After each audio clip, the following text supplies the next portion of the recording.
Thank you very much, Ian. Good morning, ladies and gentlemen. Bonjour, monsieur, dame. It's great. It's just great to be back here at CanSec with all of you again. Welcome to Ottawa, my hometown. This is also my electoral district.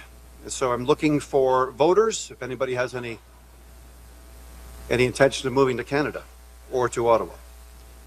You know, when many of us met last year, there was a clear recognition that Canada needed to move faster. We needed to rebuild our readiness, strengthen our defense industrial base, accelerate our procurement, and deepen the partnership between government, the Canadian Armed Forces, and Canadian industry. 1 year later, one short year later, under the Prime Minister's strong leadership, that vision is becoming reality. Le Canada entreprend l'un des changements générationnels le plus important en matière de défense et de sécurité depuis des décennies. Notre gouvernement réalise des investissements historiques pour rebâtir les forces armées canadiennes, moderniser le NORAD, renforcer la sécurité dans l'Arctique et sur le plan maritime, et positionner le Canada comme un allié de l'OTAN plus fort et plus fiable. Et nous agissons avec rapidité et détermination. To the innovators, the workers, the engineers, the manufacturers, the researchers, the entrepreneurs, the operators, and the industry leaders in this room, thank you. We cannot do this without you. The work happening here matters deeply to Canada. Every capability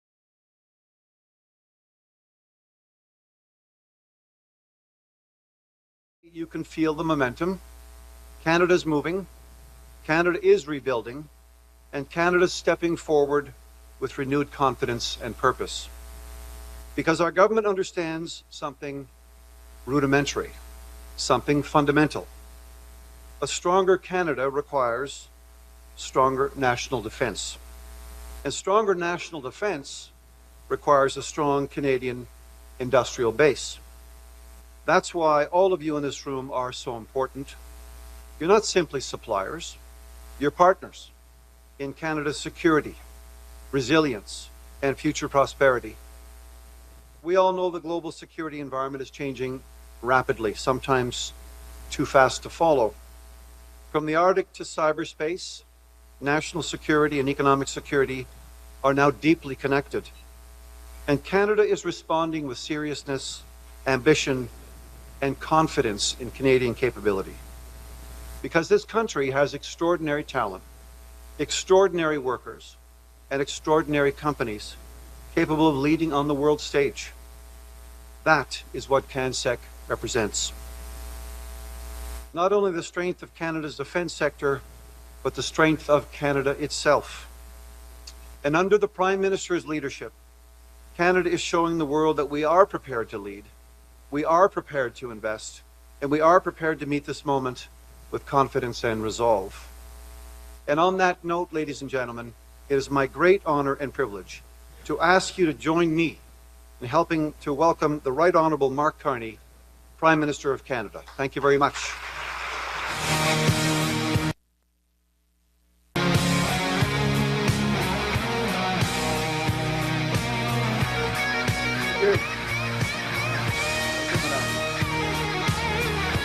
Thank you very much. Merci beaucoup. Wow.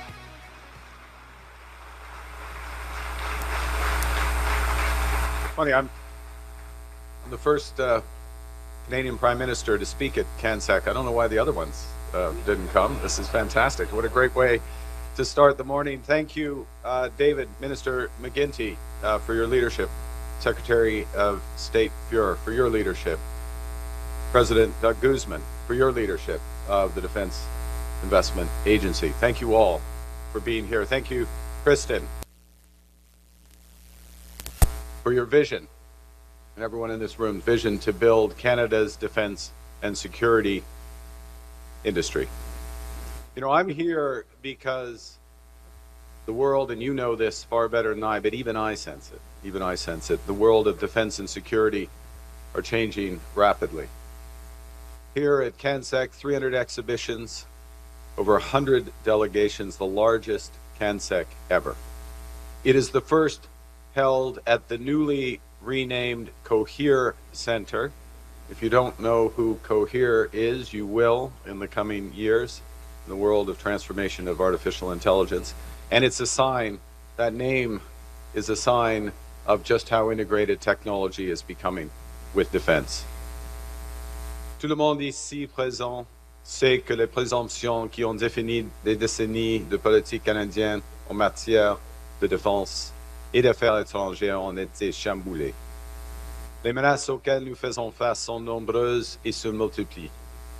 Les incursions dans l'Arctique canadien aux attaques contre notre cyberespace. La nature même de la guerre est en rapide évolution, poussée par la prolifération de drones, de systèmes autonomes et d'armes en orbite.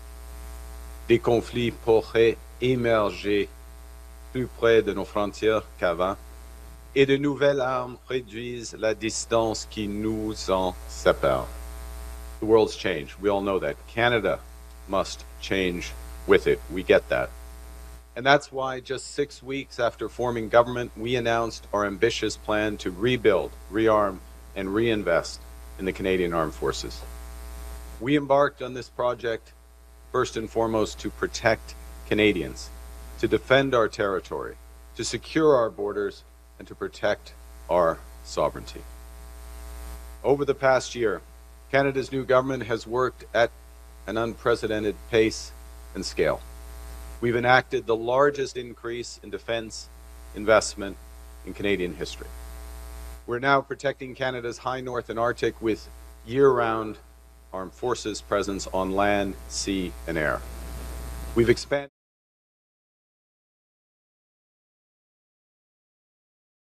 and the abilities of the Canadian Coast Guard with new resources. And we've given every Canadian Armed Forces member a raise, the largest in a generation, because their pay should reflect the weight of their responsibilities.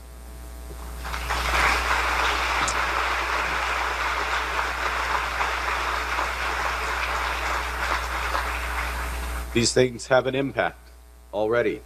Recruitment in the Canadian Armed Forces is the highest in 3 decades. Canada has achieved NATO's 2% GDP defense expenditure target half a decade ahead of the original schedule, I have to say, for the first time since the fall of the Berlin Wall. I don't know if that's an accomplishment or an admission, but we're there. We are working towards NATO's 3.5% of GDP in 2035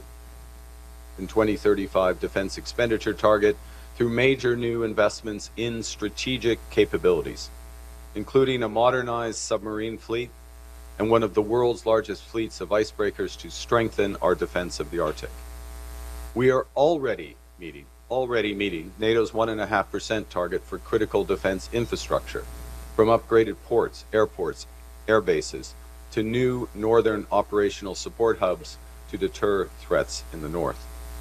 And our fiscal framework, our budget, has already provisioned to achieve 4% of GDP in total defense spending by the end of this decade, ahead of NATO's timetable. We will make additional provisions to achieve that 5% NATO target, the 2035 target, at or ahead of schedule. La première mission du gouvernement fédéral est d'assurer la protection des Canadiens et Canadiennes. Nous le faisons d'une manière qui nous permette de créer des carrières bien rémunérées, de renforcer nos chaînes d'approvisionnement intérieur et d'offrir un maximum de retombées à notre économie.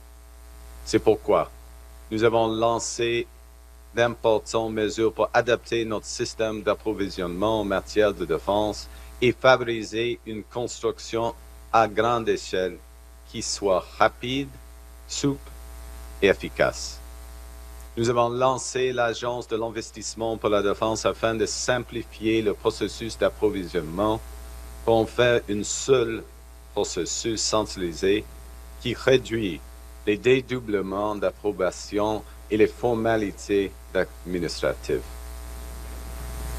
Now,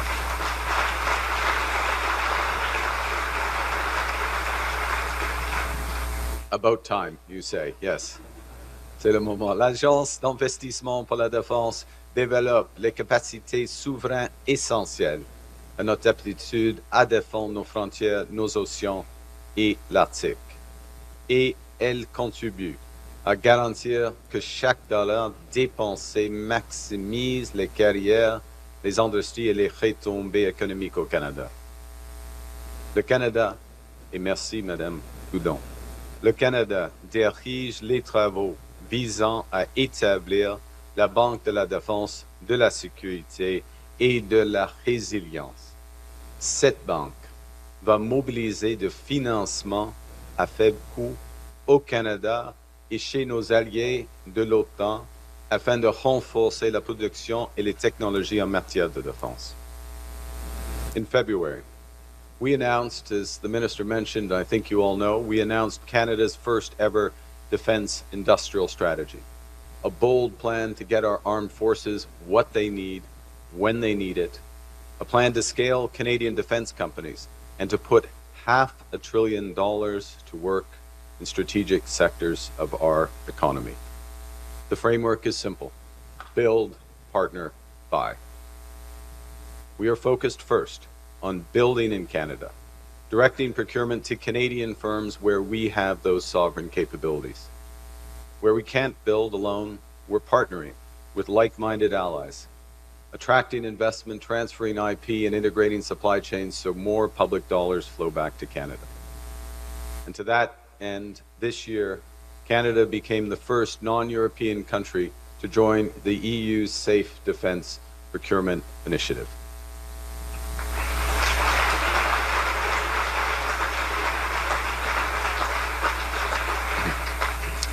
Now, using that new framework, we're beginning to move ahead with ambitious major investments for our defense and security. And today, as part of our steadfast commitment to defend Canada and to protect our allies, I'm pleased to announce that Canada has entered into negotiations to procure Saab's airborne early warning and control aircraft.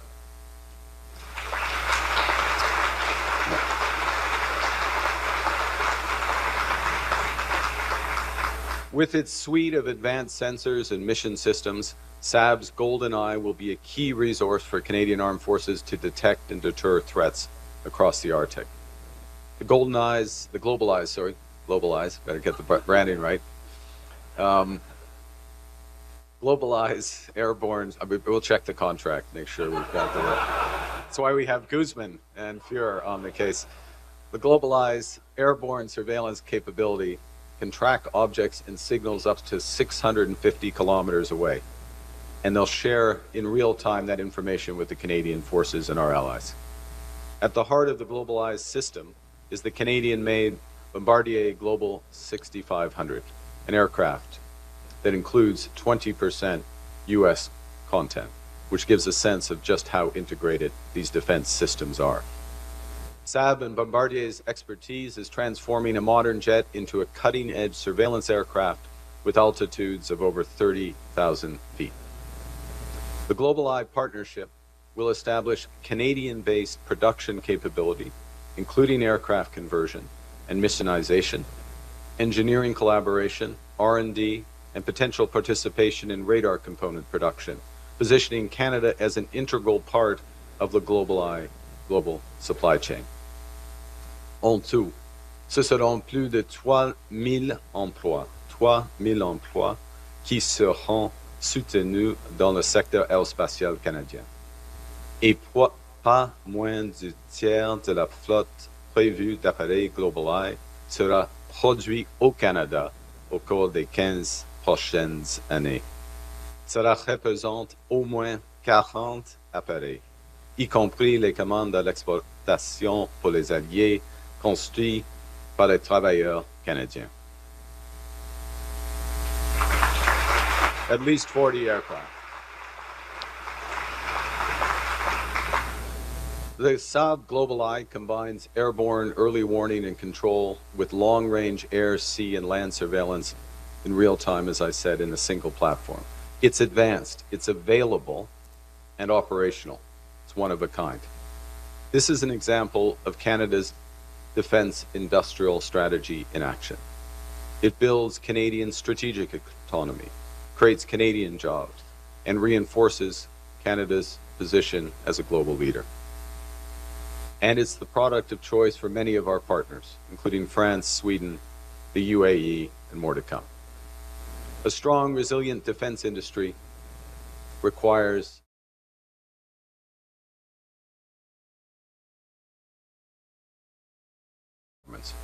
and that's why today I'm also announcing a series of measures to improve our defense industry partnerships. And in doing so, we're fulfilling commitments we made when we launched that defense industrial strategy a few months ago in February. The first thing, we are transforming our industrial technological benefits policy. We're directing investments towards the areas that most matter for Canadian competitiveness. So foreign contractors that secure Canadian defense contracts will now have stronger incentives to subcontract to Canadian firms and invest in our supply chains. Said another way, they will get more credit for doing so. We're cutting red tape with a new 90-day approval standard, so companies, especially small businesses, get faster and more predictable decisions. We're introducing something called the Strategic Investment Transaction. And this is a new crediting system for high-value investments, such as building or expanding a Canadian facility, funding R&D in Canada, or transferring IP to a Canadian company. In short, we're going to reward those investments that build lasting defense capacity and industrial capacity in Canada. With this new ITB policy, we're making it more valuable to work with Canadian companies by treating those that have at least 70% Canadian content value as if they had 100% Canadian content value, the so-called Canada Boost. The second thing we're going to do is launch a new strategic partnerships framework so companies can work more closely with government to build the sovereign capabilities that the Canadian forces need.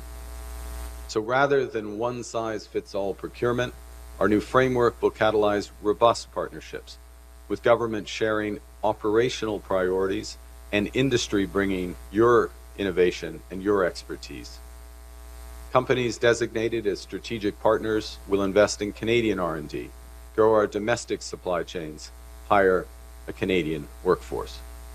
And in return, you can rely on government to be an anchor customer, accelerating approvals and supporting your exports. S'y retrouver parmi les programmes du gouvernement fédéral peut s'avérer difficile, en particulier pour les PME qui font leur premier pas dans le secteur de la défense. C'est pourquoi notre troisième mesure consiste à créer un nouveau service d'orientation qui va nous permettre d'aider les entreprises canadiennes à accéder au soutien dont elles ont besoin pour assurer leur croissance et soutenir la concurrence des marchés de la défense et de double emploi comme l'intelligence artificielle, les technologies quantiques et la fabrication de pointe. Ce service fera le pont entre les entreprises et les programmes fédéraux adaptés à leurs besoins, partenaires provinciaux et possibilités d'exportation et du personnel spécialisé sera intégré à même les associations de l'industrie. Ainsi, les entreprises vont recevoir un service personnalisé.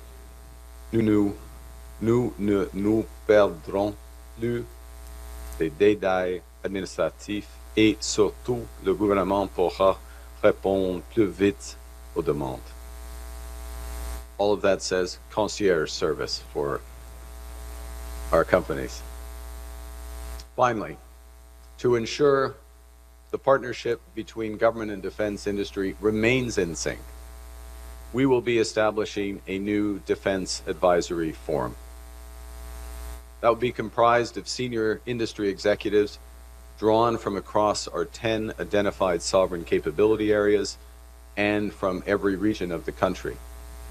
They will advise government on how to best grow our defense industrial base, our investment needs, and they will identify barriers to that growth. The forum will be co-chaired by the Minister of National Defense and the Secretary of State for defense procurement. Together, all these measures will help ensure that our defense industry can build bigger and can build faster. We're moving from an approach, a regulatory approach that has to be said that checks boxes, that used to check boxes. We're moving to one that builds our industrial base, our defense industrial base, with speed and at scale. And we're just getting started. We've committed to doubling our defense expenditure by the end of this decade.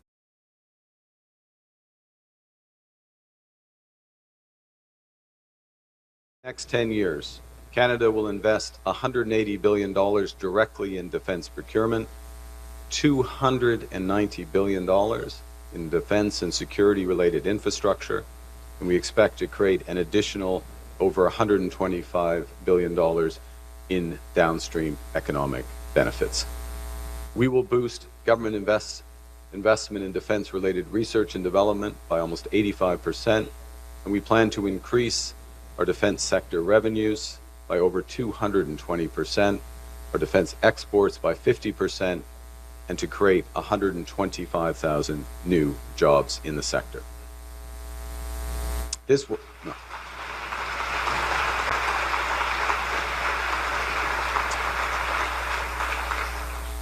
These are stable, rewarding careers, including for the more than 80,000 Canadians who already work in our defense industry. It extends from engineering and compute to the skilled trades. De nos jours, pour protéger notre souveraineté, la défense conventionnelle ne suffit pas. Il faut également un accès fiable à des capacités stratégiques essentielles, telles que des communications spatiales et un accès sans entrave à l'intelligence artificielle. Il faut une souveraineté numérique, à commencer par une solution technologique à l'ensemble des infrastructures de renseignement. So from the domestic ammunition production to over-the-horizon radar to quantum, cyber, AI, and drones, we're building and partnering with Canadian materials, Canadian expertise, and Canadian workers across this country. We're protecting Canada's ability to act independently in a more dangerous and divided world. You know, we used to build in this country. We had built one of the largest aircraft and naval fleets by the end of the Second World War. Canada built one of the world's first autonomous submarines, one of the first drones used by NATO forces. The message today, thanks to you and our new strategy, is we are now building again. We are reinforcing the foundations of the true North, the strong, the free.